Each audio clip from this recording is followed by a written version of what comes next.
had to talk about it. You knew we had to talk about this because not only is it one of the most famous and well-beloved subgenres of heavy metal music, it's probably the well that I go to the most, the one that I probably know the most about, and one that, throughout my experience, my heavy metal history, is the one that I've probably listened to the most. So we have to talk about a lot of albums, and I don't want to divide this over a number of episodes, but I'm still going to have to with this, so we have 11 albums to talk to. Actually, to talk about, if we talk right to the albums, they're not going to tell us much, but we have 11 albums to speak about, so let's get to it. Fuck all the funny transitions and awesome music, which is actually a free download through YouTube, so for anybody who's wondering. Let's get going right here, right now. Let's start. Let's talk about Overkill first of all. Let's talk about Taking Over and the Years of Decay. These are two albums that are like night and day to one another. They are very different albums, even though they took place within a short period of time from one another. Taking Over has a lot of the raw philosophy that you would get from, say, for example, Fuck You and Then Some, and the really trademark and iconic parts of Overkill's early history, such as Feel the Fire. And this is one that really continues that, but also, you can really see on this album, Overkill starting to really mature a little bit as songwriters and become a little bit something more than what they already were. All of that raw vision and all of that raw energy was now being really carefully picked on in order to really highlight a little bit more the songwriting and the prowess within. So this is an album that certainly spotlights that very well, and execution is absolutely breathtaking on this. Then you move on to the Years of Decay, which happened in the latter portions of the 1980s and eventually would lead to actually dissolve the original or, most famously known early version of the band. And this was considered to be kind of the end of their first real stride, although that's a debate point that will rage forever among Overkillians, so to speak, or Overkillernation. But this is an album that I love even more than Taking Over, principally because the experiments in pacing that we were getting in small little minute tropes with the previous albums now all came full circle to make one masterpiece that really felt a lot like Overkill's Ain't Justice for All, where they really took all of those experiments and put all of that information and knowledge to good use. This is a great album that famously has songs such as Playing with Spiders and Skull Crusher, I Hate.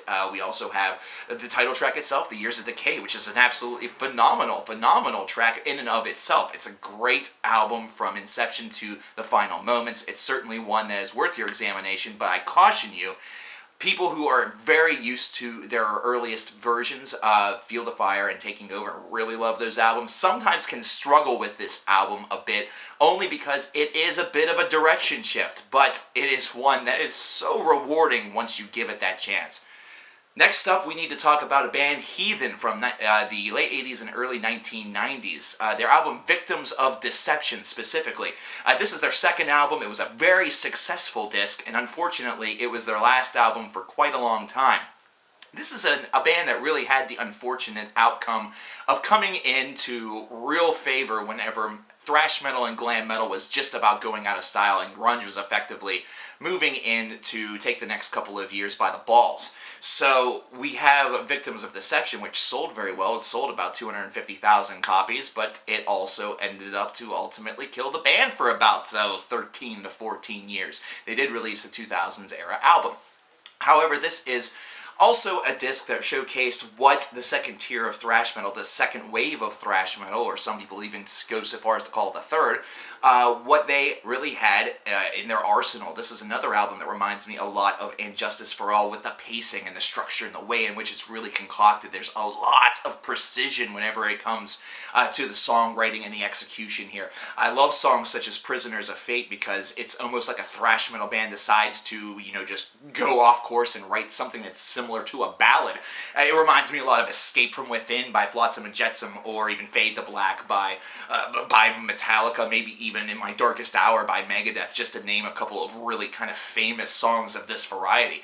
You're never going to see a band like Slayer do something like this, but Heathen really pulls it off. They pull it off really well. It's just very well constructed. It also has a track called Guitarmony that just is an instrumental, and it's breathtaking. It blows you away. You just listen to this and you are awe-inspired. It's fantastic. This whole entire album has a lot to offer. I definitely recommend it. Check this one out.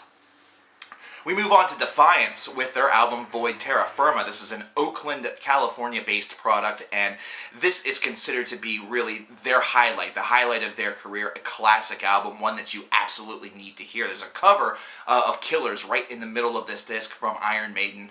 They do the cover. Obviously, Defiance does, not Iron Maiden. They don't just magically show up and decide we're fucking hijacking this record.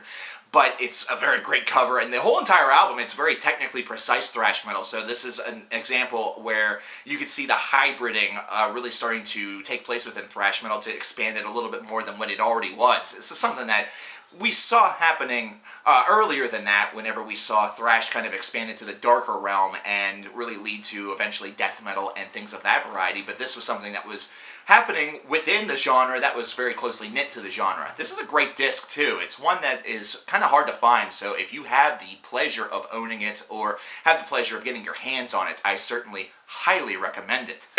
Then we get to Flotsam Jetsam.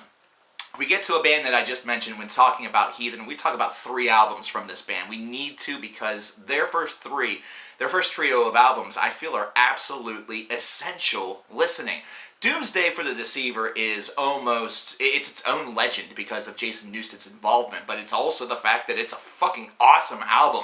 It was really showcasing that this was a group that had all of the potential in the world to really be a phenomenal band, and they had great writing to support it. And it's really difficult to imagine that Jason Newsted leaving was the only reason why these guys didn't catch on, and I really don't think that's the reason.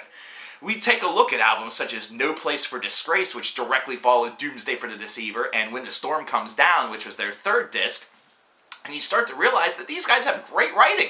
They're very solid songwriters, and Eric A.K.'s voice is really one of a kind. It's one of these things that has a very gruff exterior to it, but he does have that capability to really take it up a notch. It's very high-pitched whenever he wants to scream and yell, and maybe that's one of the reasons why this band kind of didn't take off. Maybe that was a bit of a turn-off or a brush point. I don't know. I really always enjoyed it. I liked what Eric was able to do with his voice on these 3 records. I thought that it was a nice touch. I thought it really helped indicate a bit of the chaos that was within.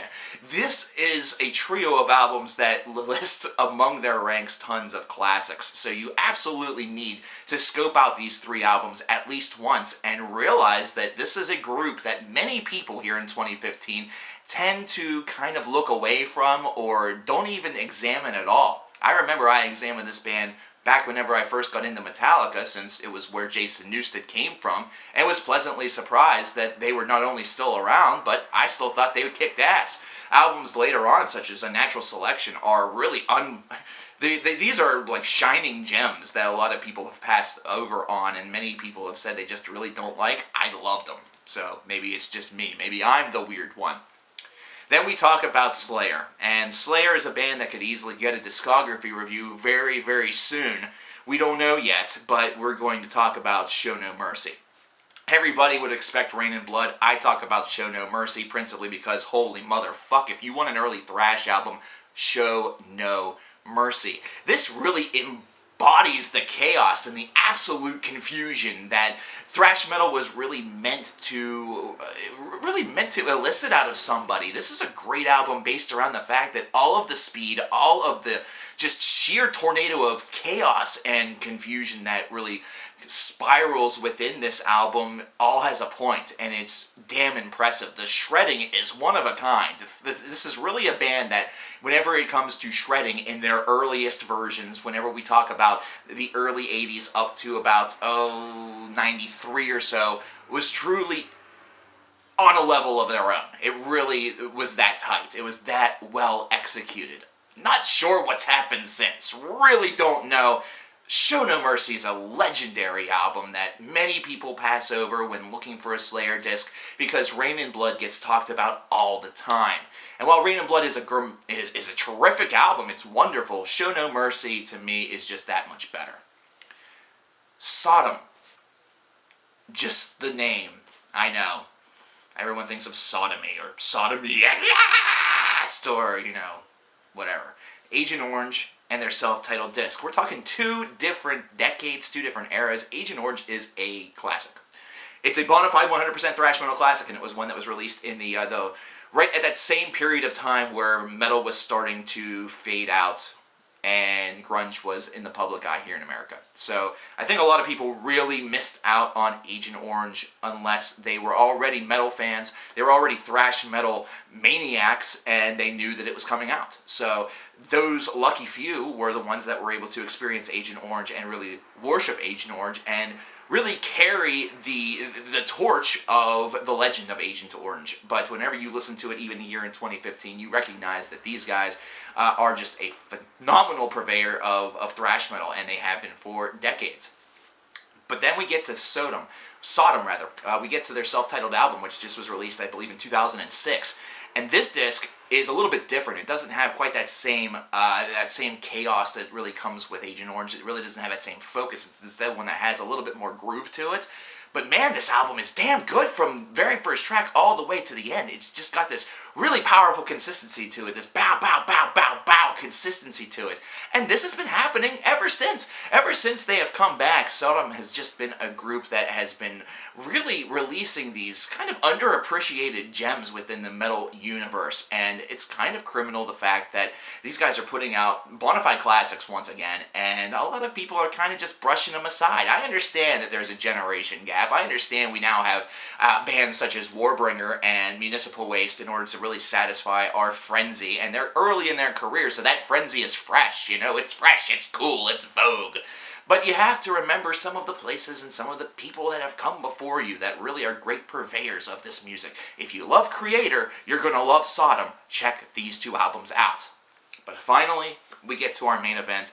We get to A Light in the Dark by Metal Church. Now, you might be wondering, why not the classic self-titled album? Why not any that followed prior to this? Why not a David Wayne album? It's because those are legends that really speak for themselves. David Wayne was a powerful, fantastic vocalist. They did great things together. A Light in the Dark is the one that I think about, considering this was a band that was in transition. This was a band that had just lost David Wayne. And this was a band that needed to recover with a great album, considering they decided to go on at all. And it was a great thing that they did, because this album is a bona fide 5-star classic. I absolutely love this album. It's one that certainly really took me by surprise in just how well tailored and well done that it is. Now, Metal Church has always kind of suffered the fate of being a little bit on the outside looking in whenever it comes to thrash, because theirs has a little bit more of that songwriting prowess to it. It's not all about the straight and direct thrash metal frenzy. It's instead one that's very well kind of tailored. It's almost a little bit of a softer element of thrash to it. It's kind of like thrash light, so to speak, but what that is made up for, or made up with, is just fantastic harmony, wonderful musicianship, and excellent, excellent vocals. And this album proved it. They got a great new vocalist for this disc, who I think didn't last very long after this album, sadly. And they just knocked it out of the park. There's a 9-minute long song in here called Temple of the Sea that is absolutely, it's bliss. It's phenomenal. It's a great song. It's a phenomenal, great album. It's one that I highly recommend. If you love David Wayne and you're sad that he was gone, this album was made in tribute for him. And I think that David would have been, and was, extremely satisfied with the result. If you could speak with him beyond the grave, he would probably have given it his seal of approval, albeit after saying, "Wish I was the one that was on it." There you have it. We have 11 albums that we just talked about in however many minutes this video is, and we're going to have to talk about a lot more, so there's going to be another Thrash Metal Madness version of CoverkillernAtion's favorite albums that will occur. So in order for you to see that, in order to make sure that you see more of these, subscribe to the channel. Subscribe, guys. This is something that I try to do every week, along with the 10 awesome songs that you may not know, as well as album reviews and all sorts of stuff. But those of you who are watching this, who have been subscribed for a long time, already know that. Those of you who are not subscribed, who don't know shit about me, I do a lot of great stuff, and I would be very, very appreciative if you told your friends. Thank you so much. I'll talk to you guys next time. I'm out of here.